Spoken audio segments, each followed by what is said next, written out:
Hey everybody, and welcome back to Farming for Amateurs. And I'm sorry about my last video.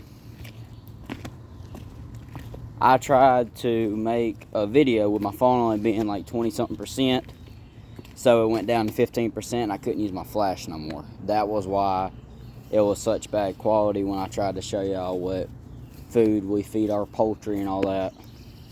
So I do apologize for that. Today my phone's only like 50 something percent, so it'll be fine. I just won't try to do it when it's almost dead again. But anyways, let's check up on the sand real quick to see if it's ready to go in the hermit crab terrarium.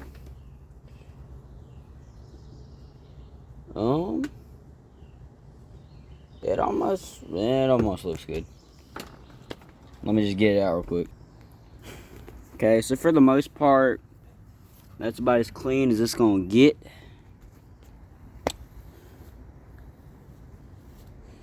Because honestly, what hermit crabs are used to in regular sand, like Myrtle Beach, Charleston, anywhere like that, they're not going to find any cleaner than this.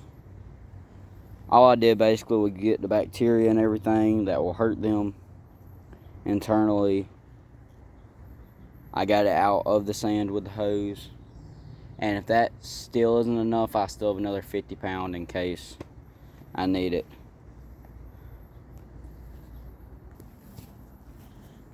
And funny thing is, I had to take it out of here. And when water is added to anything, it increases its weight by a whole lot. So I physically could not lift this by myself. So I had to pull it down. And what it did was, as soon as it smacked right here, as soon as I pulled it down, it smacked, all the water just shot up. So that was fun. Now my boots have stains on them, but I mean, these are work boots. What do you expect? It's kind of what they're meant to do. If your boots ain't dirty, then you ain't doing something right. But anyways, let's check up on the animals real quick before we get started with the whole hermit crab situation, because that's probably going to take a little longer.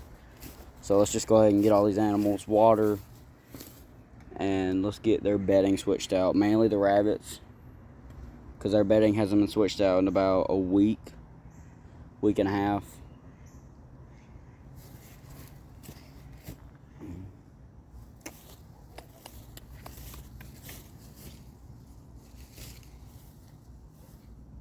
But first, I'm gonna eat a peach. It's a good peach.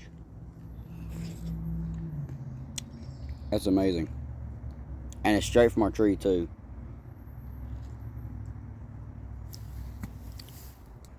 This tree is huge. It's probably one of the best peaches I've ever put in my mouth. That's amazing. So I guess I'm gonna run the hose pipe down here real quick and go ahead and switch out everybody's water, because that definitely needs to be done. Especially with the poultry, because before I went to vacation, if you paid attention in the last video, I showed the 4 water tubs that we have down there currently. And we have that much because we went out on vacation and we weren't sure if they were going to get switched out. So that's what I did. I put 4 tubs in there and I filled it up. I dug a hole in there, but I didn't put any liner there, so it didn't really stay the water. So that really didn't do anything. But just let me get this water running, and let me get this out of here before the goats come over here. If the goats come over here, it's going to be a whole nother ball game.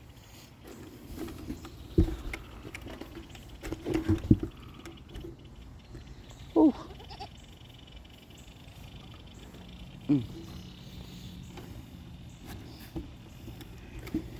you want something to get you into shape, just try to outrun a couple of Nigerian dwarf goats.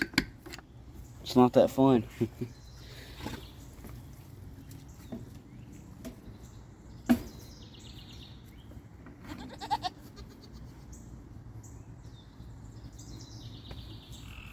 Actually, guys, I'm gonna switch out this rabbit stuff in a couple of hours, so that won't be on video, just because I have to move this mobile pen, and because it's made with lumber and everything, it adds a whole lot of weight to it. And we actually have a pipe going through the back of it to where all you need is 2 people on each side. So you need 1 person on each side. Sorry, I misused my words right there. But you need 1 person on each side, and you push forward to wherever you want it to go. Right now we have it under the peach tree, so they'll fertilize the soil over there and keep that growing. So I think next we're going to do it towards the poultry down here, so they can keep the soil down here fertile. And we'll probably keep it down here before we cut the grass. And when we cut our yard, then we'll do it.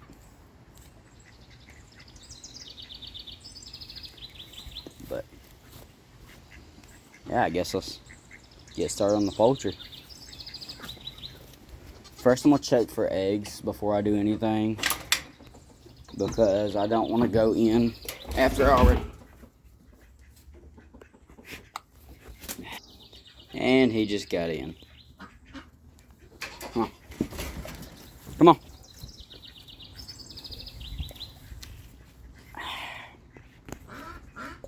I don't think he's gonna get out, guys.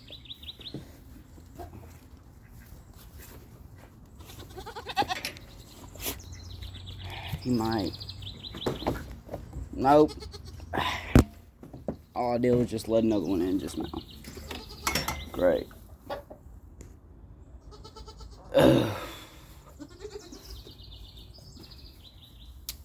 I knew this was gonna happen.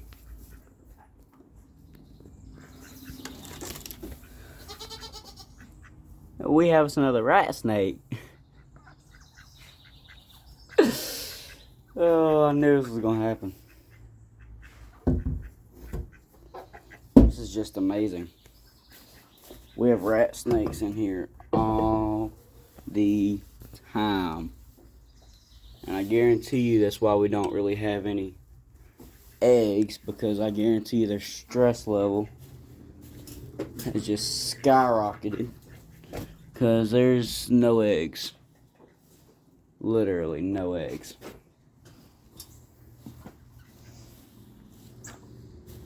Great. But getting a rat snake out of a coop is pretty simple. And if worse comes to worse, you get bit. They're not venomous or anything, so you don't really have to worry about that. My main concern is actually the snake itself. Make sure it don't get hurt.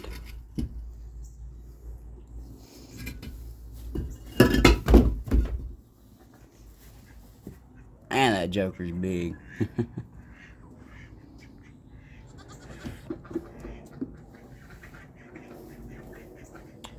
Let me get something to lure it out with. Perfect. Got a flathead screwdriver. Perfect. Perfect to lure this thing out.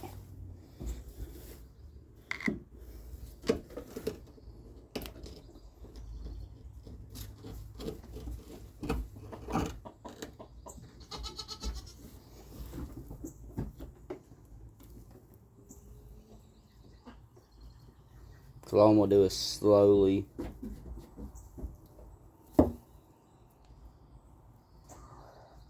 see if it'll strike it. Now,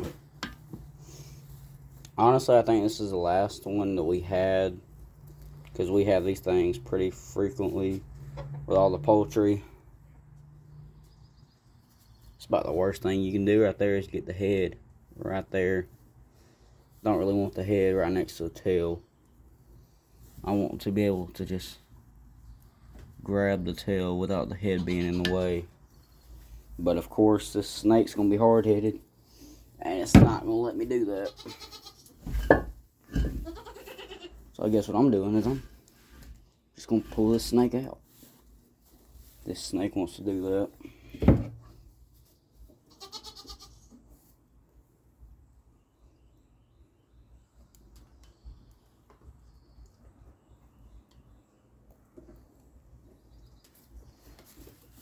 Whew. I'll show y'all the real size of it. My goodness. And now I can get this booger. Maybe. Yeah, I can get it now.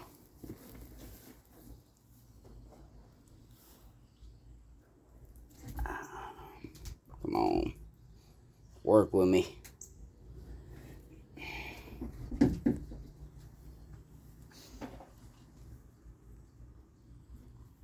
Ah, there it is. Great. Well, as long as I got his tail, it's not going to go out of here.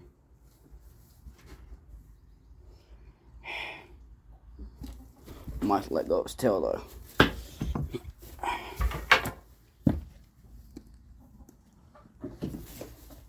Okay, so it's right under this brick.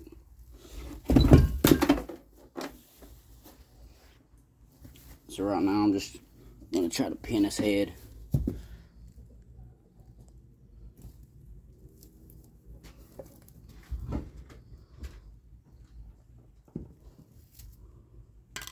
Need something a little bigger though.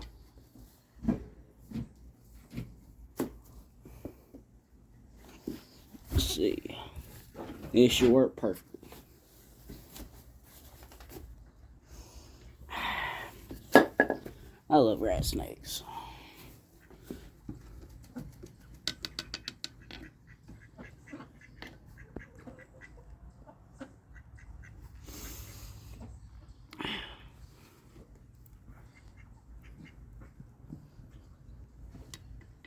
I'm trying to locate his head currently.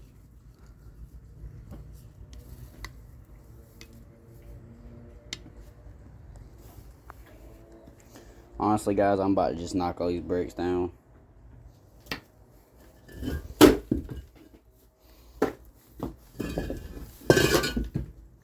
I'm sorry about all this, guys. I really wasn't expecting this. Especially not the start of a video. Well, I mean, I guess...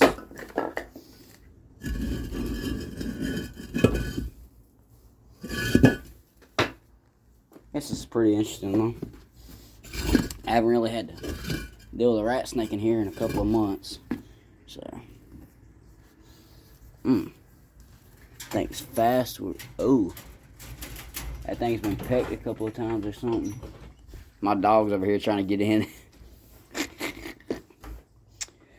Ooh.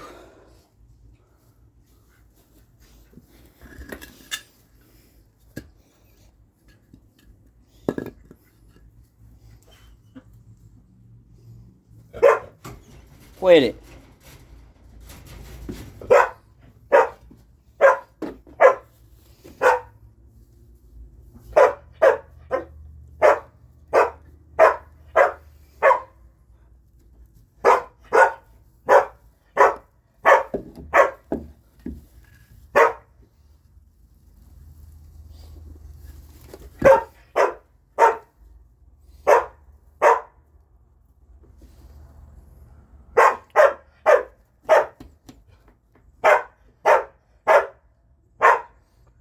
Alright, so I'm about to go to the other side of the coop.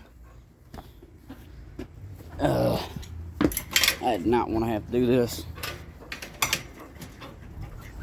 Honestly, I've never had this hard of a time with a rat snake. Ever.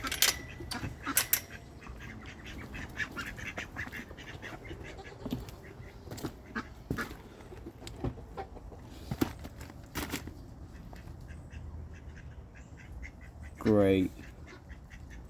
Don't know where in the world this thing went. It could be under the barn for all I know.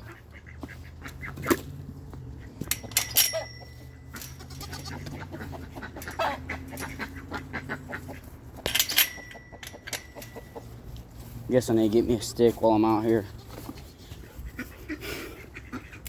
Pin his head.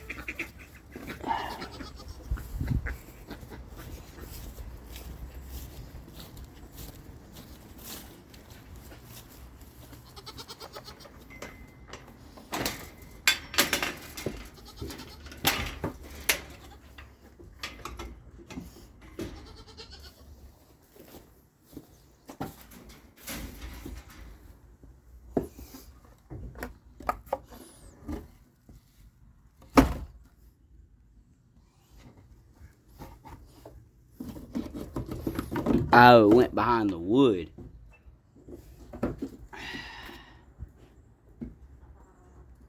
Man.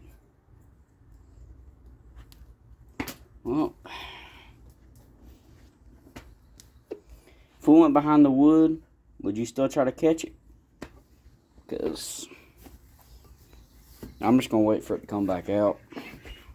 So, you'll probably see me catching it tomorrow, more than likely.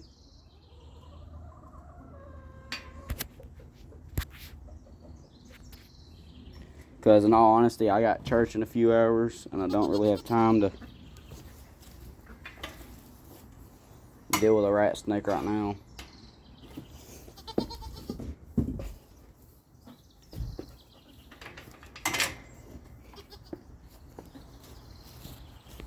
Honestly, that was highly disappointing, because I didn't really want to have to deal with it tomorrow.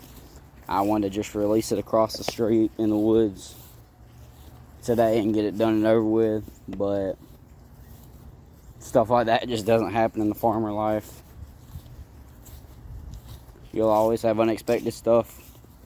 So if you are watching the videos hoping to learn how to be a farmer, then just always keep that at the top of your head.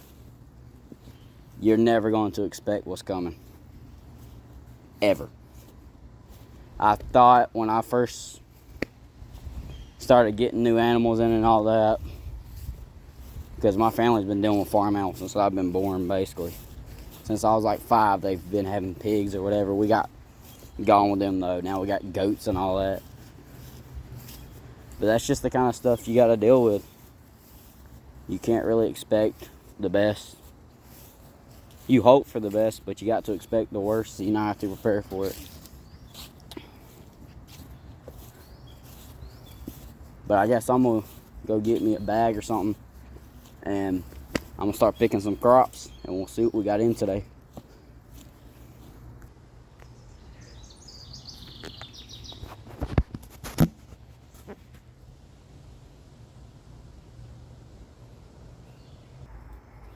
Okay guys, I just finished, but I want y'all to see how much bugs are just lined up right here. That is literally like so crazy. They're all just like lined up. Like a big unit or something. Like all units fly out.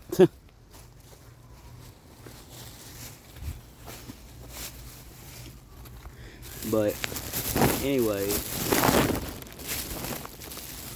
I literally got that much cherry tomatoes, and I couldn't even pick them all. There was so much. Because most of them have like slits in them, so I had to throw them to the animals. Because honestly, I want to see if y'all can guess how much I have in there.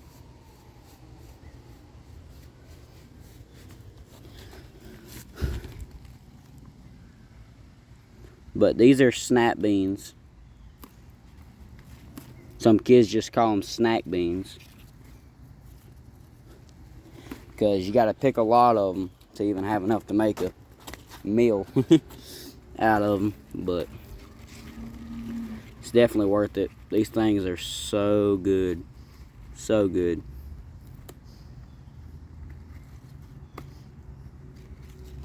And they grow so fast.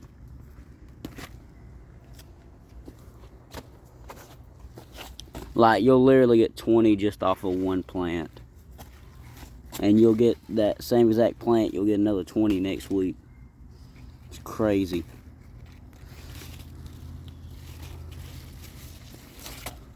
Like, I got all this just off of the first plant.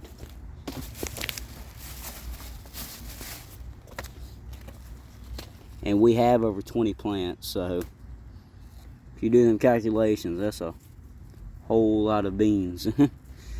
Whole lot.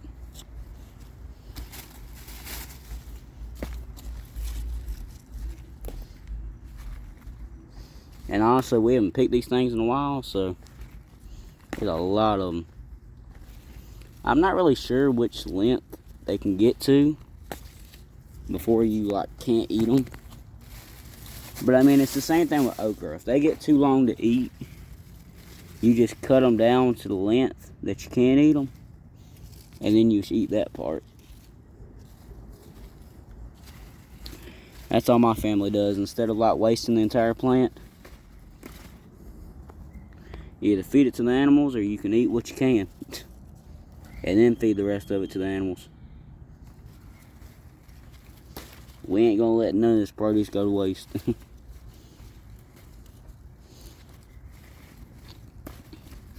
Because we're only a family of 5. We definitely can't eat all this.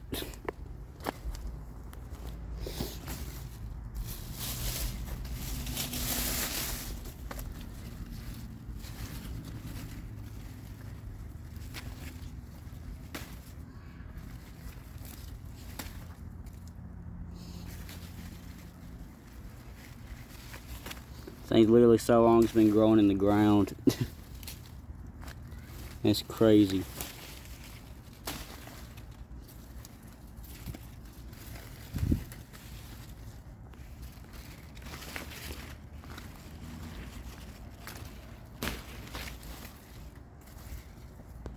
Okay, so I'm gonna do the same thing I did with the tomatoes. I'm gonna pause the video for a minute because these won't take me as long to pick. And now I'll show y'all how much I got.